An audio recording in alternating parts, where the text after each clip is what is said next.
Hello everyone, welcome back. Sorry I couldn't be there today, so we're going to continue on with our practice guide for chapter 5 here. I'm going to do a quick 2-minute review here, and then we'll get started. You can hear my dog in the background. All right, so remember number 1 and number 2 and number 3 are drawing the graphs, those wave functions. We talked about, the first one will probably be a tangent graph, so you got to make sure that you realize it's centered over the origin. Its normal, frequency length is 1 pi. Its amplitude is 1 and 1, but on this one it was going to 2 and -2 because I shifted it up and down 0. And then obviously my frequency has changed on this one. And then we draw it. Remember the asymptotes are on the outside. That's the point of where the graph cannot cross, right? Then on number 2, we talked about this one, this cosecant. We talked about, you should draw the sine graph first, because the cosecant is the reciprocal of it. So I draw the cosine first, draw the sine first. That's the part in purple there, pinkish color. And then to draw a cosecant, you just go off the peaks and valleys and just draw the opposite way. And I threw in, the asymptotes there. But again, I just want to see the original graph. The one in blue is the purpose. That's the one that we want to draw. Number 3, you had to finish on your own. I gave you a couple of hints in class that you should be drawing the cosine graph on this one. It's obviously a shift up 1, and then you have an amplitude of 1/3 above that and below that. And then obviously the frequency usually goes up to 2 pi, but you have to divide by the number in front of x to figure out the frequency length. There's the first one. You can hear my son. He's crying right now. All right. And then number 4, this one we finished with yesterday, where you have to do some substitution for trig identities and simplify the following expressions. This number 4, it'll be a normal cosine sine substitution where you simplify like I did here. Basically, you just need to know how to multiply, do reciprocals, that type of thing. So expect something of a similar type, where it takes 2 lines, 3 lines, something like that, where it's not going to be an overly difficult one. This one kind of had a mixture of everything. You can do these problems very, very differently.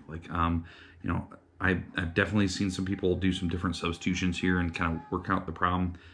I just think it's easier if you just stick with sines and cosines. We're going to do the next one, number 5. It's another substitution problem, but it's using the conjugate rule and whatnot. So let's continue with that. All right, so number 5, we're going to do a conjugate rule. So the conjugate rule on this one is where I'm going to multiply this first fraction here by 1 minus cosine. Now again, why we're choosing to do that, I should use x, not theta. Why we're choosing to do that is because they have a binomial on the bottom, and the conjugate is where you kind of just flip the middle sign. And so I'm going to take the top times 1 minus cosine as well, because I have to, it's technically like multiplying by the number 1. This is technically 1 that I'm multiplying by, and that'll keep it the same. Remember, the rules for conjugate is you do not multiply the top. Just leave the top alone. So this is sine squared. I'm going to get rid of the parentheses. Sine squared x times this parenthesis. Do not actually multiply the top. Leave it because something will simplify. That's how conjugate rule usually always works. We FOIL the bottom, first, outer, inner, last.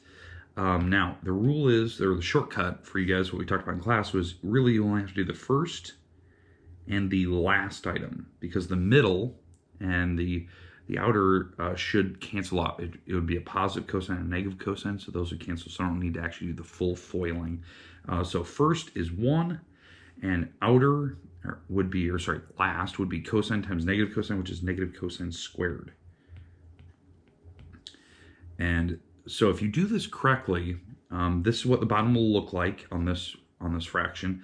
That is a Pythagorean identity. Right? It's a Pythagorean identity. It's just a manipulation of the one formula that's on your property sheet. I don't have it up here, but it's this one: sine squared plus cosine squared equals 1. That's the Pythagorean identity that we have, and it's a manipulation where they move the cosine to the other side and they subtract it. So 1 minus cosine squared is sine squared on the bottom. We substitute that in.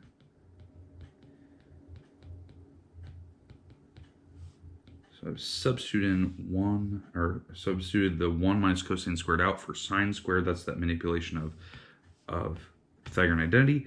And what happens here is the sine squares cancel. Top and bottom, they have the same exact item. So you're allowed to simplify them because the items are being multiplied together. So that's why you're allowed to do it. I wasn't allowed to simplify in the very beginning until I got to this point. Now what I'm left with is this. Now this looks a lot like one of your homework problems you had in that the Google form that was due yesterday. So get to this point, right? Because the fraction's gone, right? We simplified the top and bottom, so I was just left with that parenthesis on the top. Why I left it in parentheses? Because you have to technically distribute the negative sign to it. The one, not the one, the negative sign, where the one's out front. The negative sign's attached to the parenthesis. And so what I actually have here is 1 minus 1 plus cosine of x. Because when you distribute the negative sign, it turns the negative cosine of the back to positive. And what we're going to do here is we're going to, simplify these items. It looks like the ones in this case cancel each other out. Positive 1, negative 1 makes 0. And so what we're left with is just cosine of x. And that's the answer. Remember, when you simplify these trig functions, these identities, you want to get down to a single trig function. That's the idea. All right. So expect on number 5, expect a Pythagorean identity or a conjugate rule, something like that, where it's not like one of those crazy difficult ones. Like on the Google form that I gave yesterday, or the homework that was due last night, those first 2 problems were incredibly difficult. I know they were. I had a lot of questions on those. Some people probably didn't even finish those. I understand. Those were to get you to practice substitutions. Like you saw the difficulty, and there were some problems in the book that were way harder than those. It's just one of those things you just need practice at it. I would expect on the quiz that we're going to have, the test, something more like this, where it's a traditional one, just use a conjugate, substitute, things cancel. I'm not going to pick one of those crazy difficult problems because you have to get it done in a timely manner, but you just need to demonstrate you know the basics. That's really what I want to see. All right. Hopefully there's no questions on this. If there is, remember I'll be there Monday morning, bright and early, so if you want to get there first come, first serve kind of thing, you can come in and ask some questions, or just send me an email this week and I'll try to answer you. But yeah, let's move on. We only have a couple problems left, and I just want to make sure that you know how to do it. So these next 2 questions, 6 and 7, are based on the stuff we did yesterday and Wednesday in class.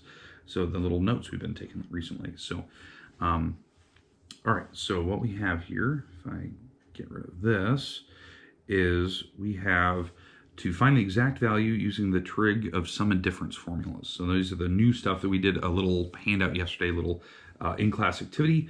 You shouldn't be using calculators on these. I have my 2 property sheets kind of open, what you need to use.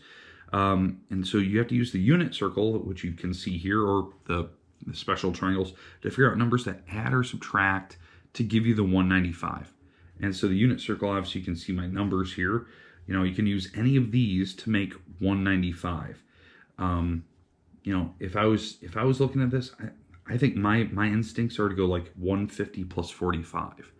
But I can pick any of these numbers, numbers around the circle that either add or subtract to make the 195 here that you see in this problem.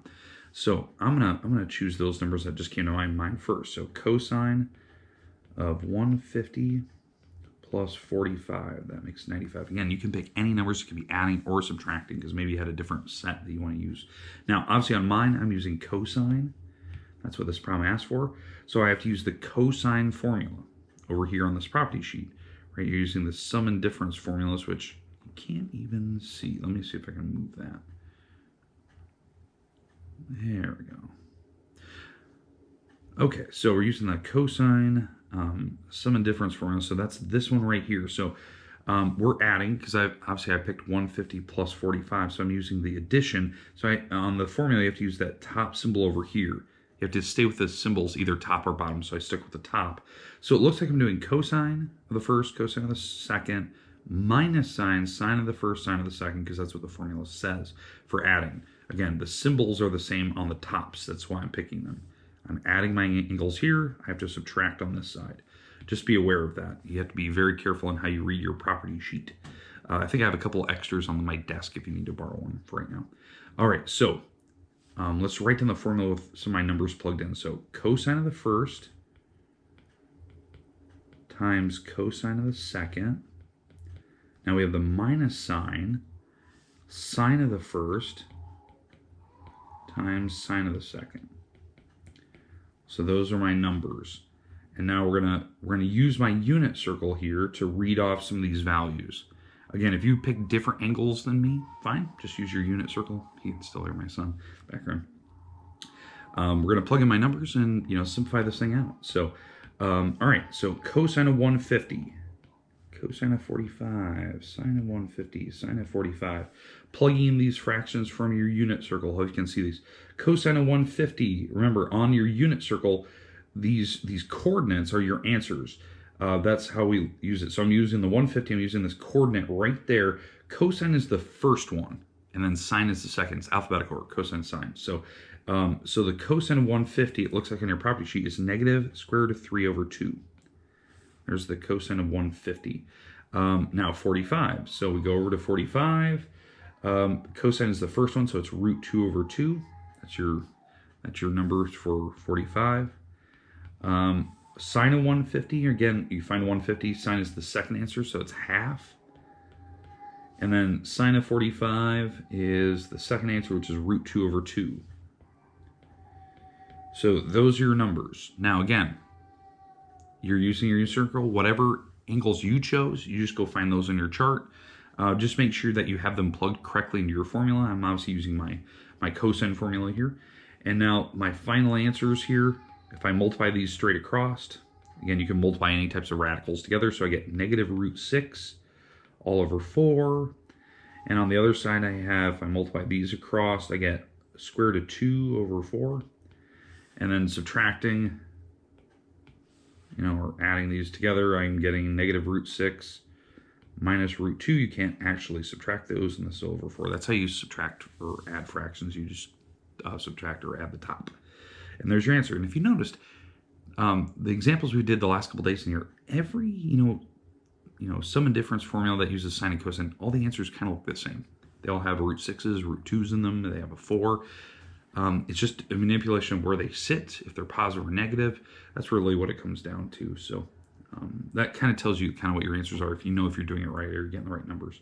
Again, I chose to use the unit circle, and I chose 150 and 45. I could have picked different numbers. I just think this is easier when you use the unit circle chart. So on Monday, definitely have your property sheet, so don't lose that thing. I have a couple of spares on my desk right now, but make sure you get those back. I need those, because my other classes use those as well. And if you're borrowing calculators from me, just make sure you get those back too. I know I have a caddy calculator somewhere in that classroom. All right, let's move on to the next one. We have one problem left, and then we'll be done for the day. And then remember, this thing is due completed, so make sure you finish any of the problems that we haven't talked about or finished yet, and then we'll turn this in on Monday. Now, if you'd like to turn it in today so you don't lose it, that's fine. But if you want to take it home and study, that's fine. It's just due Monday. All right, so let's get to our last problem here. All right, so let's get rid of this. Okay, so, all right, so what do we have here? We have tangent of 15. We're doing the sum and difference again. We're using the tangent formula. So if I use my little chart here for 15, I think my instincts are to go with like 45 and 30. Yeah, I think that's the ones I'm going to use. So, all right, so my numbers here. So I'm going to go tangent. This is the same thing as writing 45 minus 30. You can hear my son. All right, so I'm subtracting two numbers here. So here's my formula. I'm using this fraction formula for tangent. Obviously, we're subtracting my two numbers to make 15. So I'm using the bottom symbols on my formula. So I'm using this bottom symbol here and bottom symbol down here. So it's a minus sign on the top and a addition sign on the bottom, as you can see here. So plugging my numbers into my formula, just so you can see it, this is the same thing as writing tangent of 45 minus tangent of 30. And this is all divided by 1 plus the tangent of 45 times the tangent of 30. So I got my 45 and 30s kind of written out there, plugged into the correct spots. Again, the big thing is knowing the formula tells you it's the minus sign plus, because you have to use the same symbols where they fall. Since we're subtracting my two original numbers, you have to follow the bottom symbols. That's where I'm getting those numbers from. Now, on this one, as you can tell, I probably wouldn't use the unit circle to read off my answers. Now, the only reason why I brought this thing up earlier is so I knew the numbers that either add or subtract to give you 15. Again, I could have used any number on this chart.